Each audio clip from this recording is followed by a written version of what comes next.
નમસ્કાર. Delta YouTube ચેનલમાં આપ સર્વેનું હાર્દિક સ્વાગત છે. આજે આપણે ધોરણ 8ની અંદર ગુજરાતીમાં જે પ્રથમ કાવ્ય છે એક જ દે ચિનગારી એનો અભ્યાસ કરવાનો છે. એનો સાહિત્ય પ્રકાર છે પ્રાર્થના. હવે જ્યારે પ્રાર્થનાનું નામ આવે ત્યારે આપણે સહેજ સાંભળી આવે છે કે પ્રાર્થના એ આત્માનો ખોરાક છે. શા માટે આત્માનો ખોરાક? કે જેવી રીતે આપણે આ શરીર જે છે શરીરને ટકાવી રાખવા માટે આપણે અનાજ ખાઈએ છીએ, એવી જ રીતે આપણે આત્માને ટકાવી રાખવા માટે આપણે ભગવાનને યાદ કરીએ છીએ. હવે આજે ભગવાનને આપણે યાદ કરીએ, મનોમન ભગવાન પાસે આપણે કંઈક માગીએ, એને આપણે પ્રાર્થના કહીએ છીએ. પ્રાર્થના કરવાથી આપણા મનને શાંતિ મળે છે. જ્યારે આપણે કોઈ દ્વિધામાં હોઈએ છીએ, ચિંતામાં હોઈએ છીએ, ત્યારે આપણે કોની યાદ આવે છે? ભગવાનની યાદ આવે. હવે ભગવાનની યાદ આવે એટલે આપણે મનોમન આપણે એને કહીએ છીએ કે હે ભગવાન, મારા મનમાં જે કે દ્વિધા છે, દુઃખ છે, એને તમે દૂર કરો. તો એ એક પ્રકારની પ્રાર્થના છે.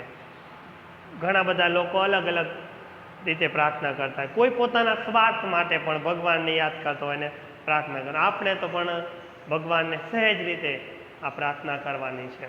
તો પ્રાર્થના માટે ગાંધીજીનો મને સરસ મજાનો કંઈ પ્રસંગ યાદ આવે છે. ગાંધી બાપુ જ્યારે સાબરમતી આશ્રમમાં હતા ને, ત્યારે નિયમ હતો કે રોજ સવાર અને સાંજ બે સમયે આશ્રમમાં પ્રાર્થના થતી હતી. હવે એક દિવસ એવું બને છે કે ગાંધી બાપુ જે છે એના આશ્રમના જે સાથીદારો હતા એની સાથે ક્યાંક બહાર મિટિંગમાં જવાનું હતું.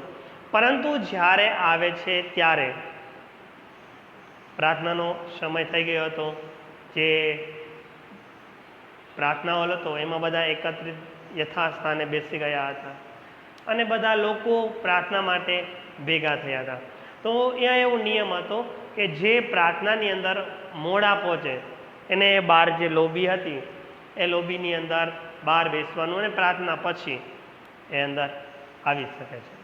તો નિયમ અનુસાર ગાંધી બાપુ પ્રાર્થનાના એટલા બધા આગ્રહી હતા કે પ્રાર્થના બહાર લોબીમાં ઊભા રહીને એને સંપૂર્ણપણે પ્રાર્થના જે છે કરે છે. એક તો આ જે પ્રસંગ જે છે, પ્રસંગ ઉપરથી આપણને ગાંધી બાપુના બે ગુણ જોવા મળે છે. ક્યાં? એક તો તેઓ પ્રાર્થનાના આગ્રહી હતા અને બીજો ગુણ આપણને જોવા મળે છે નિયમની દ્રઢતા. કારણ કે નિયમ તો બધા માટે સરખો હોય કે નિયમ જે છે નથી રાંક જોતો, નથી રાજા જોતો, બધાને માટે સરખો હોય તો જ આપણે એને નિયમ યથાસ્થાને પાડી શકીએ. તો એવું જ જે પ્રાર્થના ગીત જે છે એ આજે આપણે ભણવાના છીએ. એક જ દે ચિનગારી. હવે એક જ દે ચિનગારી આજે પ્રાર્થના ગીત જે છે એના જે કવિ જે છે એ હરિહર પ્રાણશંકર ભટ્ટ. હવે આજે આપણે કવિનો જ્યારે આપણે પરિચય મળે તો એનો જન્મ જે છે જન્મ 1895ની અંદર એનો જન્મ થયા હતા. તેઓ વ્યવસાયિક રીતે અધ્યાપક હતા અને તેમણે ઘણા સમય માટે વેધશાળાનું સંચાલન કર્યું. તો વેધશાળા એટલે કે શું? કે ખગોળ અને ગણિતના જે કાંઈ પુસ્તકો જે છે એના ઉપરાંત તેમણે ઘણા બધા કાવ્યો પણ લખેલા છે. એનો એક કાવ્ય સંગ્રહ જે છે હૃદય રંગ.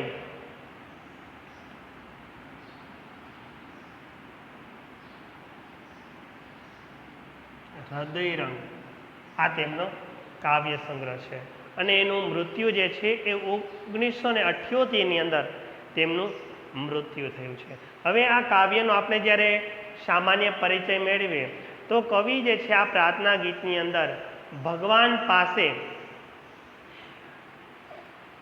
ધન વૈભવ કે સત્તા મહત્તાની યાચના કરતા નથી, પરંતુ અહીં ભગવાન પાસે એક જ્ઞાનરૂપી જો પ્રકાશ જે છે જીવનની અંદર જ્ઞાનરૂપી પ્રકાશ મળે, એ મળી જાય તો એનું જીવન જે છે ધન્ય બની જાય. એવું આ કાવ્યની અંદર પ્રભુ પાસે કવિ માગે છે. એકદમ સુંદર સરસ મજાની આ ભવ્યની રચના છે.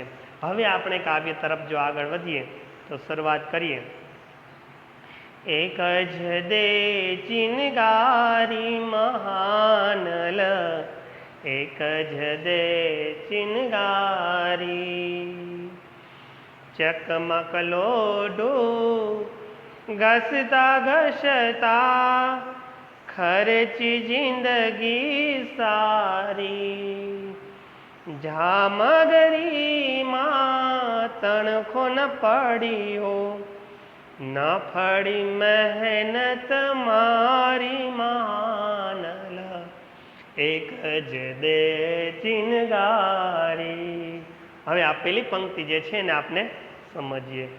એક જ દે ચિનગારી, ચિનગારીનો અર્થ થશે તણખો. પરંતુ આપણે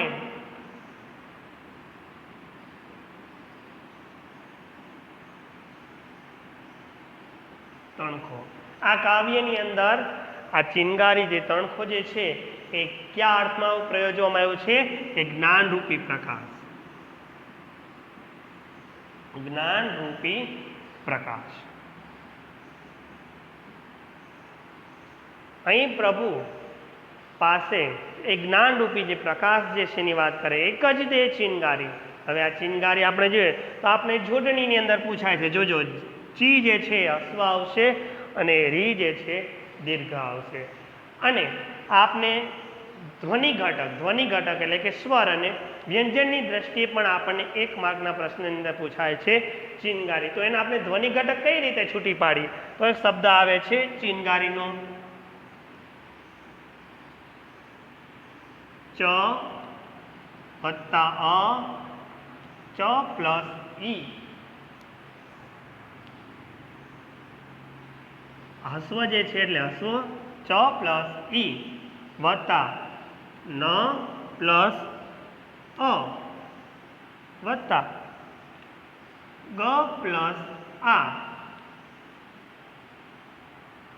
રી, ર પ્લસ ઈ. દીર્ઘ છે, આપણે દીર્ઘ કરવાનો છે. અહીં ચી છે અશ્વ એટલે કે અશ્વ કરવાનું. ચ વત્તા ઈ વત્તા ન વત્તા અ પ્લસ વત્તા ગ વત્તા આ વત્તા ર વત્તા ઈ. હવે આપણે આ બધા જે છે એ બધા શું છે? ચ ન ગ આ બધા આવશે વ્યંજન.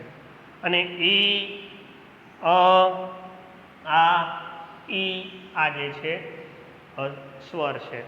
તો આપને જોડણીની અંદર પણ પૂછાય છે અને ધ્વનિ ઘટકની અંદર પણ પૂછાય છે. એક જ દે ચિનગારી મહાનલ, એક જ દે ચિનગારી. તો એક બીજો એક શબ્દ આવે છે મહાનલ. મહાનલ એટલે કે અહીં કવિ અગ્નિ સ્વરૂપ જે પરમાત્મા જે છે મહાનલ, અગ્નિ સ્વરૂપ પરમાત્મા. મહાનલ એક જ દે ચિનગારી, કે ભગવાન પાસે એક ચિનગારી જે છે ને માગે છે. ચકમક લોઢું ઘસતા ઘસતા. ચકમકનો અર્થ થશે કે આ જે ચકમક જે છે એ એવા સફેદ નાના નાના અણીવાળા પથ્થર હોય છે. હવે એની સાથે શું ઘસવાની વાત કરે છે? લોઢું ઘસતા ઘસતા. અત્યારે આપણે આધુનિક યુગમાં જોઈએ કે આપણે કોઈ પણ અગ્નિ પ્રગટાવી તો આપણે માચીસથી આપણે અગ્નિ પ્રગટાવી છે. પરંતુ પ્રાચીન કાળની અંદર જ્યારે આ અગ્નિ જે છે એને આપણે પ્રગટાવી હોય તો આ એક પથ્થરનો જે પથ્થર જે છે સફેદ કલરનો એને સાથે લોઢું જે છે ઘસવામાં આવે અને એને ઘસવાથી જે અગ્નિ જે છે ઉત્પન્ન થાય છે. તો એ ચકમક લોઢું ઘસતા ઘસતા ઘસતા ઘસતા એટલે એની સાથે ઘર્ષણ કરતા ખર્ચી જિંદગી સારી. ખર્ચી જિંદગી સારી. અહીં તમને એક રૂઢિપ્રયોગનો અર્થ પણ પૂછાય છે. જિંદગી ખર્ચી નાખવી.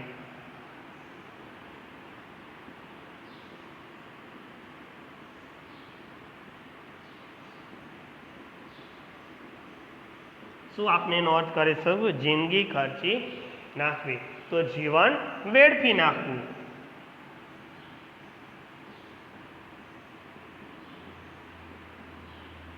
અને અહીં જીવન વેડફવાની કેમ વાત થઈ?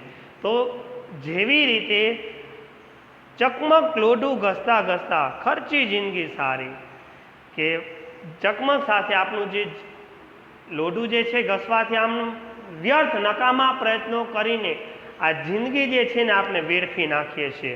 પછી આગળ કહે છે કે જામગરીમાં તડકો ન પડ્યો.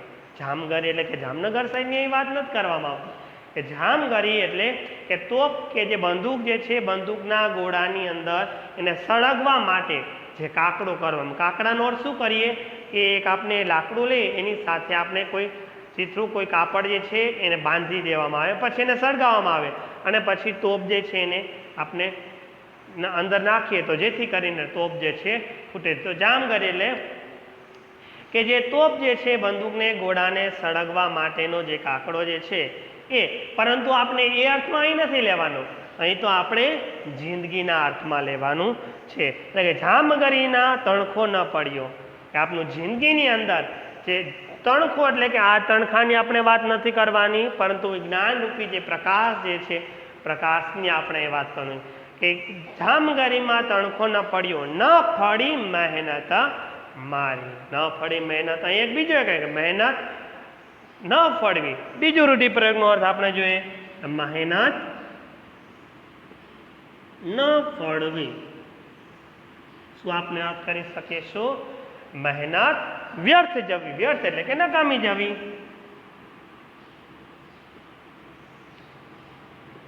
મહેનત નકામી જવી. જામગરીમાં તણખો ન ફળ્યો, ન ફળી મહેનત મારી. મહાનલ એક જ દે ચિનગારી. હે ભગવાન, હું તમારી પાસે વધારે ઈચ્છા નથી રાખતો, પરંતુ જ્ઞાનરૂપી મને ખાલી પ્રકાશ આપી દો તો મારું જે જીવન છે એ જીવન કેવું બની જાય છે? એ તાકે ધન્ય બની જાય છે.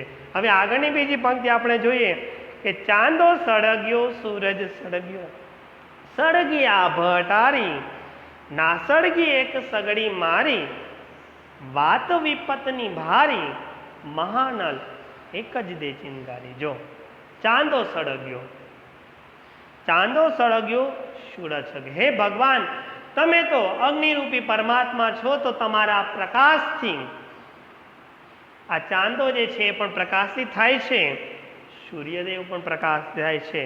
સળગી આ ભટારી, આ ભટારી એટલે આકાશની અંદર જે તારાઓ ઝમકી રહે છે એને આપણે આ ભટારી કહીએ. ના સળગી એક સગડી મારી. સગડી એટલે કે અહીંયા હૈયાના અર્થમાં લેવાનું હોય છે, આપણે જે પ્રકાશિત કરીને આપણે મૂકીએ એના અર્થમાં નથી કરવાનું. એટલે કે ના સળગી એક સગડી મારી, વાત વિપતની ભારી. એ ભગવાન, અહીં જે મારું હૈયું જે છે તમારા તરફ આકર્ષાય છે એની વાત, કે વાત વિપતની ભારી, કે હવે તો આ ભારે એટલે કે વધારે દુઃખદાયી બની છે, કારણ કે તમારા જે જ્ઞાનરૂપી જે પ્રકાશ જે છે એનું કિરણ હજી મને નથી મળ્યું, એટલા માટે આ જે વાત જે છે એ તો બહુ વિપત સમાનાર્થી શબ્દમાં પડે પૂછાય. વિપત એટલે કે દુઃખ.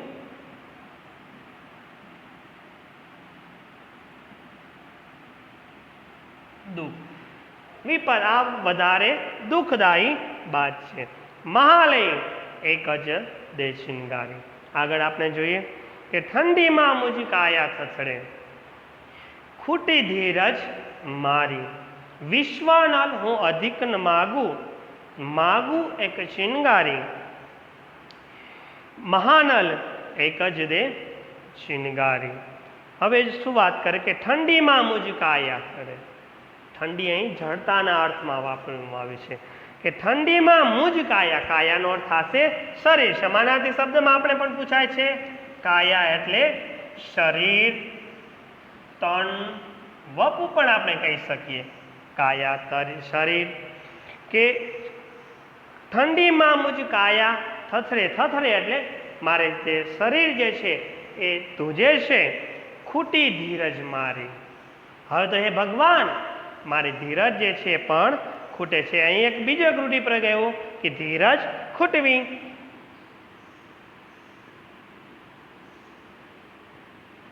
શું થશે? આપનો અર્થ કરીશું કે હિંમત હારી જવી. હિંમત હારી જવી. ધીરજ, હે ભગવાન, હવે તો મારી જે ધીરજ જે છે એ ધીરજ પણ ખૂટી ગઈ છે. કે ભગવાન, કે ખૂટી ધીરજ મારી, વિશ્વાનલ હું અધિક ન માગું. માગું એક ચિનગારી, મહાનલ એક જ દે ચિનગારી. આમ આ કાવ્યની અંદર જે પ્રાર્થના જે છે, પ્રાર્થનાની અંદર સરસ મજાની ભગવાન પાસે કવિ ધન, સત્તા, પદ, પ્રતિષ્ઠા, વૈભવની વાત નથી કરતા, એવું માગતા નથી, પરંતુ આ જે કાવ્ય જે છે, કાવ્યની અંદર જ્ઞાનરૂપી એક પ્રકાશ એવી જે પરમાત્મા પાસે એવી પ્રાર્થના અર્ચે છે. હવે આ કાવ્ય જે છે, કાવ્યની અંદર આપણે એક 3 ગુણનો પ્રશ્ન પૂછાય છે કે એક જ જે ચિનગારી કાવ્ય, પ્રાર્થના કાવ્ય જે છે એનો ભાવાર્થ તમારા શબ્દોમાં લખ્યો તો આપણે શું લખીશું? મનમાં પ્રશ્ન થાય તો આખે આખું કાવ્ય જે છે, કાવ્યનું આપણે સાર આની અંદર આપણે લખવાનો છે. તો શું લખશું કે પ્રસ્તુત કાવ્ય પંક્તિની અંદર પરમાત્મા પાસે આપણે બધાએ એક જ્ઞાનરૂપી જે પ્રકાશ જે છે, પ્રકાશ મળી જાય તો આપણું જીવન જે છે, જીવન ધન્ય બની જાય છે. અહીં મહાનલનો અર્થ અગ્નિ સ્વરૂપ જે પરમાત્મા જે છે એની વાત કરી છે. પછી આગળ કવિ કહે છે કે આ ચકમક સાથે આપણે લોઢું ઘસતા ઘસતા આપણે જે જિંદગી જે છે આખી એમને વેડફી નાખ્યું છે, પરંતુ આપણે આ જિંદગીની અંદર જો જ્ઞાનરૂપી એક પ્રકાશ મળી જશે તો આપણું જીવન જે છે ધન્ય બની જશે. અને એમને એમ પ્રભુ તમારા પ્રકાશથી આ ચાંદો જે છે, ચાંદો, સૂરજ અને આ અટારી પણ બધું ઝળહળે છે, પરંતુ આ જે જીવનરૂપી જે સગડી જે છે એ સગડીમાં તમે એક મારા જ્ઞાનરૂપી એક પ્રકાશની જો ચિનગારી મળી જાય તો મારું જીવન જે છે એ ધન્ય બની જાય છે. હવે તો હે ભગવાન, મારી જે ધીરજ છે એ ધીરજ પણ ખૂટી ગઈ છે કે હું જાજુ નથી માગતો, માત્ર ને માત્ર ભગવાન તમારી પાસે એક જે ચિનગારી જે છે એ ચિનગારી માગું છું. આમ આપ જે પ્રાર્થના કાવ્ય જે છે, પ્રાર્થના કાવ્યની અંદર એક વિનમ્ર ભાવનું એક ભગવાન સાથે જે શુદ્ધ હૃદયે આપને ભગવાન પાસે પ્રાર્થના કરવાની છે. હવે જો તમને કોઈ મનમાં પ્રશ્ન મૂંઝવતો હોય તો કોમેન્ટ બોક્સની અંદર જરૂર તમે કોમેન્ટ કરજો. અને અમારા સોશિયલ મીડિયામાં જોડાવા માટે નીચે જે ડિસ્ક્રિપ્શનમાં લિંક આપેલી છે એની અંદર તમે ક્લિક કરીને પણ જોડાઈ શકો છો. આભાર, ધન્યવાદ.